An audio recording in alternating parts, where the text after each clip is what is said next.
Secretary LeBlanc, I thought this would be a really great opportunity with the start of a new year, just to hear from you, your thoughts on the last year. It's been a very difficult time for our staff and our families and our inmates, and just your thoughts on really what the focus is for the next couple of months as well. Yeah, it has. It's 2020 will be a year we'll never forget, I'm sure. I think about Katrina, I think about 9/11, and I think about 2020. Those historic events in our country and certainly in our state. For me, I guess as a secretary, one of the hardest things for me has been in the last year personally is not being able to get out and visit with our staff, go out to the prisons, go to our district offices, talking to the staff. I can't tell you how much that bothers me because that's part of what this job is about. Every day I think about the staff that are working out there, that are doing it day in and day out, just making a difference in people's lives. We've been through COVID, for a year. We've lost a warden, we've lost a medical director, we've lost correctional officers, and we've lost 35 inmates. It's been tough on our employees, it's tough on the inmate population, not being able to visit in particular. As we know from the Families Incarcerated organization that we were now working with, it's tough on the families of our people that we have in prisons, tough on our families of our staff. But all in all, I think we're getting close to putting this in our rearview mirror. I think, today I read 2 requests from Raymond LaBorde, requesting to open up educational programs and religious programs at their facility, with the right precautions in place. But we're getting back to that point where we were before this second phase that's happened to us, that we're starting to look back at, can we start talking about visiting? Can we start talking about really opening up programs, get our religious programs up and running, getting people out in our yards working and playing and having rec time. So I see that coming. Yeah, and talk a little bit, you mentioned visitation and how difficult that's been. Starting back in March, you took, and I got to watch this firsthand, very, very aggressive action, really before the COVID pandemic was something big here in America.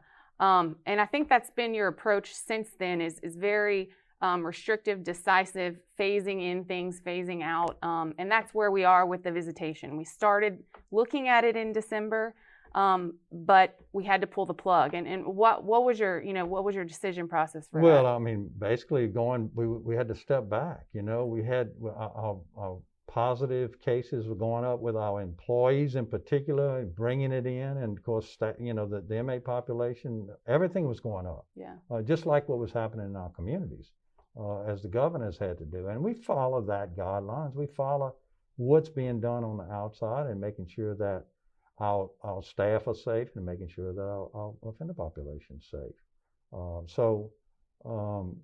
It's not an easy decision, with the 2 free calls and the video visiting. We've done a lot to try to help with that. It's not like that firsthand visiting. It's not like, right. Being able to touch your loved ones. It's not the same, and we understand that. But the day is coming. It's coming, and I can't say how much I appreciate the inmate population working with us too. They have. They've done an excellent job in working with us, being patient. That's important, and that helps the staff, and the staff have actually been an influence on them. And so with the 2 free calls, you put that in place because people could not visit in person. That's Right. not something the department ordinarily was able to pay for. No, it isn't, and we managing that. We talked about that this morning or yesterday morning's call. We're going through March at least. Okay. Continuing that, and hopefully before we get to the end of March, we'll be doing some sort of visiting, down the road with the plexiglass and doing things like that, and we're starting to have that conversation again. And so a limited type of visitation. Right. To see how that goes, requiring all the PPE separation and smaller numbers, right? That's right. It'd be, it'd have to be smaller numbers, but we'll in other words, more days. Got it. We'll expand the days instead of just a weekend. We may do during the week, and try to stretch it out where everybody gets an opportunity, obviously. that wants to visit with their family. And I know I've heard you say that the staff are really pushing for visitation as well, because they know how important that is. Yeah, no, definitely. I mean, it's a relief valve, I mean, we still, the other thing, we're in the rodeo, you got that coming in May, maybe.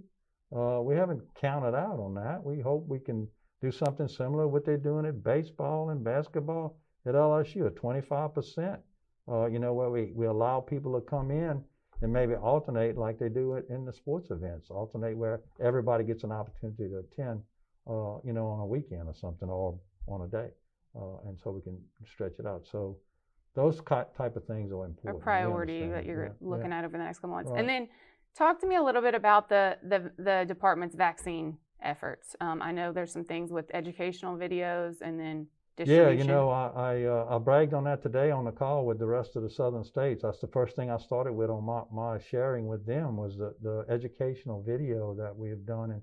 And I can't say enough about Dr. Lavasvere and his leadership in that regard. Done a great job both for the staff video and the offender population video. In fact, it helped me. I think that's why you said you decided to take the vaccine. It helped me. I like anybody, I think we all question, what they went through to get a vaccine that's usable. And I had questions in my mind, but when I went through that video, I said, there's no way I'm not doing this, I just got my second vaccination yesterday, and as I've said, that's a good thing that I got my second one yesterday, and the bad thing I got it because I'm over 70. So let's say the reason you were eligible because of you were over 70, which over 70 inmates. Over 70 inmates can receive as well. They have. And we've gotten to everybody over 70 that wanted it. I forget the numbers. It's in the neighborhood of 400. I think it was close to 85% of the inmates over 70 chose to which is 85% of the total population. And over 70 for our employees and the upfront staff, the medical staff, our dialysis patients in the inmate population have been vaccinated. So next week, we're hoping we're going to get the vaccines for 65 and up, both for staff and because the priorities are set ultimately. The schedules are set by LDH. And we follow the LDH governor's CDC guidelines. And it varies from state to state. There's no question about that, because I did hear somewhere in 1B already where we aren't for our correctional staff. And we'll get there, and we just have to be safe. Yeah. We've got to keep doing what we're doing. But we're going to get everybody that wants to be vaccinated here, hopefully in the next 30 to 60 days. Yeah, I think it's rolled out really seamlessly, all things considered. Yeah, it is. It has. You got to give credit to LDH and to the governor. They've done a great job at organizing this and get us where I heard the governor say this morning on our call that 95% of the vaccines that we're getting are being administered. Oh. So that's awesome. Yeah. They're not sitting somewhere, not being used. Right. I think that was a percentage. It was a high percentage. It's either 95 or 90, but it's a big percentage. And we're pretty much leading the country in that regard and doing some good things with that in our communities. And of course, we're going to catch up with that with the businesses. Thank you. And I just, any last words? I know it's the very beginning of 2021, just as an encouragement to staff and inmates that you want to leave us with? I guess, the thing I would encourage people to be patient, hang in there with us. We're going to get through this. It's going to work out, and we're going to be better for it. We've been learning from this. The new normal is going to be different to some extent, but I know we're a strong group. We come together in these sorts of times as we did during Katrina and the other episodes we'd had with the flood of 2016, we step up when it happens. And our staff, the population have stepped up, and I encourage them to try to keep a good attitude and be patient with us until we can get through this.